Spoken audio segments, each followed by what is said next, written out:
মুসলিমরা মুদ্রার এপিঠ আর অমুসলিমরা মুদ্রার ওপিঠ।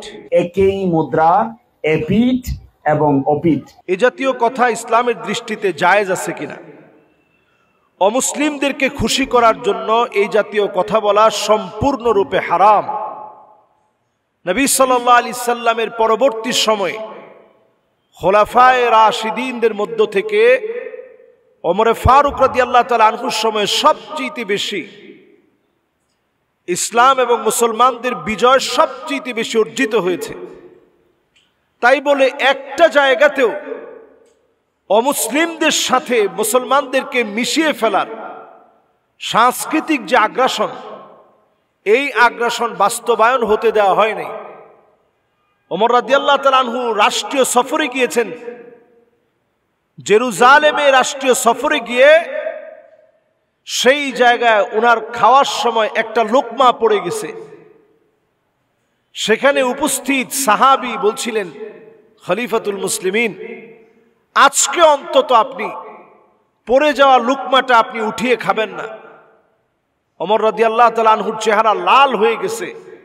তিনি বলছিলেন, আতরুকু সুন্নাতা হাবিবি রাসূলিল্লাহ লিহাউলাইল হুমাকা, আমি এই সমস্ত আহমকদের জন্য আমার নবী সাল্লাল্লাহু আলাইহি সাল্লামের একটা সুন্নত ছেড়ে দিব? এটা হতে পারে না। সুবহানাল্লাহ বিহামদিহি। কিন্তু বড় দুঃখজনক এক মহাসত্য, আমরা অনেক সময় অমুসলিমদেরকে খুশি করতে গিয়ে পূজা, রোজা, ইসলামী বিভিন্ন আচার আচরণকে এক করে ফেলি। অনেক সময় এমন বলে ফেলি, গজে চড়ে মা দুর্গা আসার কারণে অনেক ফসলের উন্নয়ন হয়েছে। নাউযু বিল্লাহি মিন যালিক। অনেক সময় মা দুর্গা বলে আমরা প্রশংসা করার চেষ্টা করি। অনেক সময় সেই জায়গায় গিয়ে উলুধ্বনি দেয় এমন কিছু শ্লোক, এমন কিছু পংক্তি সেখানে আমরা পাঠ করে শোনাই যে আমরা মুসলমানেরও আপনাদের যজুবেদ, ঋগ্বেদ, শানবেদ, অথর্ববেদ, স্মৃতি, শ্রুতি, উপনিষদ এগুলো সব আমরাও পড়ি। তাদের খুবই বন্ধুসুলভ বোঝানোর জন্য এই কাজগুলো আমরা করি। নবী আলাইহিস সালাতু ওয়াস সালাম 1450 বছর আগে বলে গেলেন, শিবরান বিশিবিরিন, এমন একটা সময় আসবে বিগত অমুসলিমদেরকে অনুসরণ করা হবে। আমার মনে হয় এই 2025 সনের শেষাংশে এসে পুরোপুরি যদি আমরা মিলিয়ে নেই, বিগত এখন আমরা অমুসলিমদেরকে অনুসরণ করছি। কালচারাল একটা আগ্রাসন চলছে।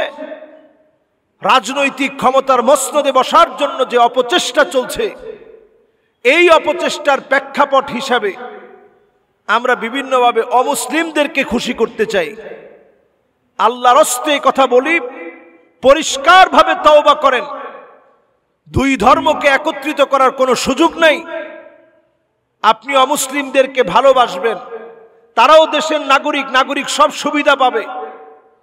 পাশাপাশি মন্দির থাকতে পারে, মসজিদ থাকতে পারে, মসজিদে নামাজ হবে। তাই বলে মুসলমান তাদের মন্দিরে যাবে না, সেখানে গিয়ে উলুধ্বনি দেবে না। নবীজি সাল্লাল্লাহু আলাইহি সাল্লাম বলেছেন, লা তাকুমুস সাআহ, ততদিন পর্যন্ত কিয়ামত হবে না, হাত্তা ইয়াবুদাল লাত ওয়াল উজ্জা, যতক্ষণ না মুসলমানের সন্তান লাত, মানাত, উজ্জা, হুবাল বিভিন্ন মূর্তির সামনে গিয়ে মাথা নত করবে, উলুধ্বনি দিবে, তাদের মতো করে আচার আচরণ করবে, তার আগেই দুনিয়ায় কিয়ামত হবে না। আপনি চিন্তা করেন, এই 2025 সনে এসে রাজনৈতিক বিভিন্ন প্রেক্ষাপট ঘিরে আমাদের কাছে মনে হচ্ছে যে কেমন যেন আমরা সবাই খুশি করতে চাই।